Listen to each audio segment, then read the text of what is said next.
que es realidad. La probabilidad es que yo le enseñe a un niño un contenido conceptual y digo, le he enseñado esto, por lo tanto puede desarrollar muchas cosas. ¿Entendido? Y tarea, es decir, ya que sabe esto, demuéstramelo aquí. Esas dos esferas son fundamentales. Primero, vamos a ver qué sabe, o sea, te estoy explicando este concepto. Cuando termino el concepto, veo por medio de una actividad que ese concepto lo ha adquirido. Pero yo lo que estoy viendo es que ese chico ha adquirido el concepto. Y digo, si el chico sabe multiplicar, pues puede hacer esto, esto y aquello. Probabilidad. Y ahora le digo, tarea. La tarea está íntimamente unida con la competencia. Siempre hago ver esto porque, concretamente en Andalucía, cuando enviábamos trabajo a los chicos, le decíamos, esta tarea para mañana. Y hay que diferenciar bien lo que es actividad, que es trabajar un concepto, lo que es tarea, que es trabajar un concepto relacionado con una competencia. Conforme es hacer práctico un contenido conceptual teórico, que es lo que nos achaca Europa, que tenemos un currículum teoricista y que tenemos que hacer un currículum más práctico. Cuando le digo a los profesores, las competencias no amplían el currículum, no las son visitas, no lo amplían, más bien lo han acortado. La competencia lo que pone en práctica es ese currículum que se está trabajando desde tiempo. Entonces, conforme esta diapositiva, no probabilidad sino demostración. Por eso habéis visto al principio que pongo qué saben hacer con lo que saben. Yo aquí pongo un ejemplo de competencia un poco tonto, pero iba a decir, los maestros estamos acostumbrados.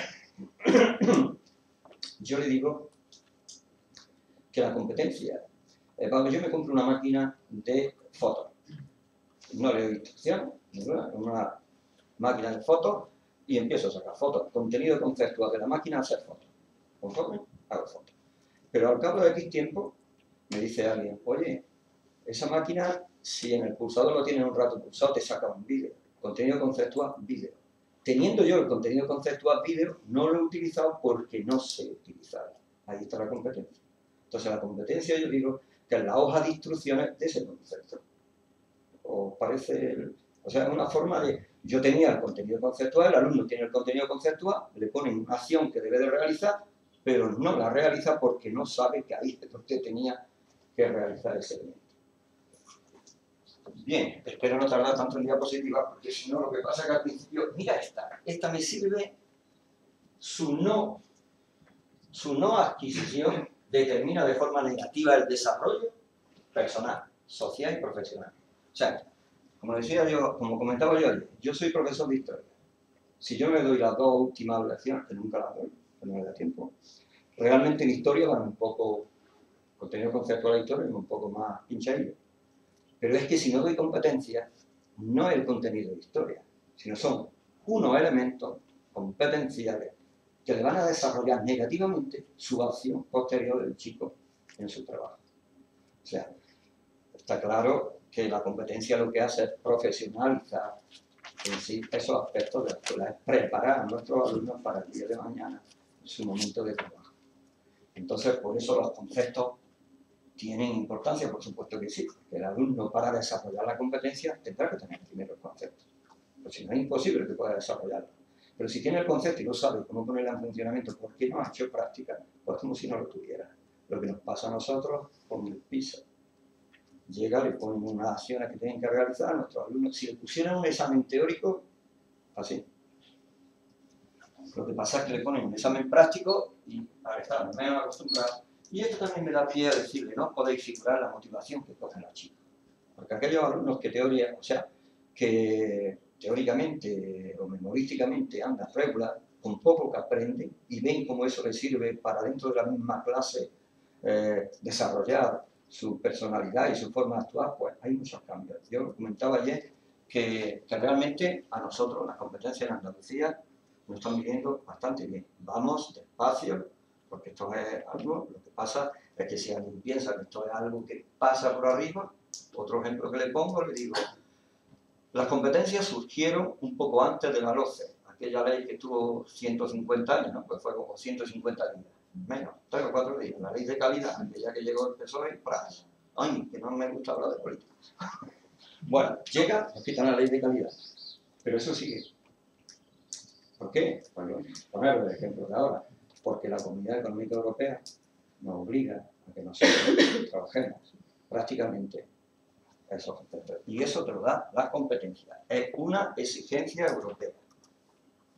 Esos son los 4 saberes. Y aquí simplemente he señalado un poco competencia y sistema educativo. Mirad lo que es, ya metiéndome un poco en harina. Exige una transformación radical de la escuela. Revisión de los currículos teóricos para hacerlo más práctico. No dice ampliación, no. Currículum teórico, el mismo que tiene, hazlo práctico. Pincelar, redefinir con competencia los contenidos, que es lo que yo hago unidad por unidad. Esto es marcado al pie de la letra de lo que pincelar, redefinir las competencias, los contenidos tradicionales. Entonces tengo que ir a la unidad didáctica y mi programación incluye las competencias.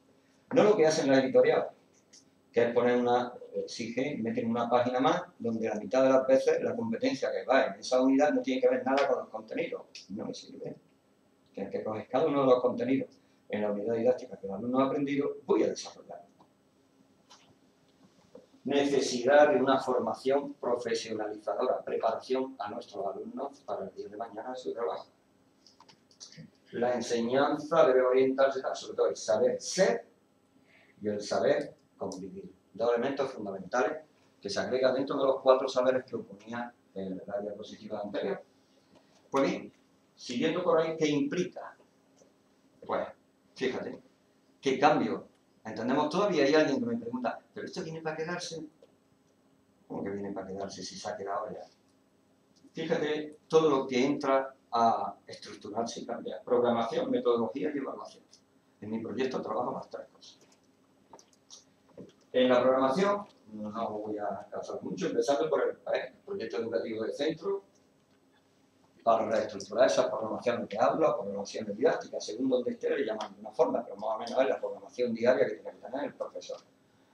Yo, cuando termino un curso en un centro, le dejo que supongo yo que lo dejarán por ahí, pues serán unas 20 y tantas páginas, que es el proyecto mío, cómo una vez que se trabaja puede formar parte de ese apartado que tiene el PEF, que dice el centro trabaja las competencias de esta forma. Entonces ahí es donde meto ese trabajo que hacen los profesores en el curso y que después sirve para que en una revisión que me haga la inspección, pues me preguntan, por lo menos se lo preguntan, ¿cómo trabajáis las competencias? Proyecto educativo del centro. Saco apartado de competencias, ahí viene cómo se han estructurado, que ya lo veréis poco a poco. En la metodología, pues claro, tienes que partir la metodología de una programación. Yo entiendo que metodología sin programación queda coja. Tienes una programación y a partir de ahí, ese cambio metodológico, que veréis que es más práctico, muy poco teórico y más práctico.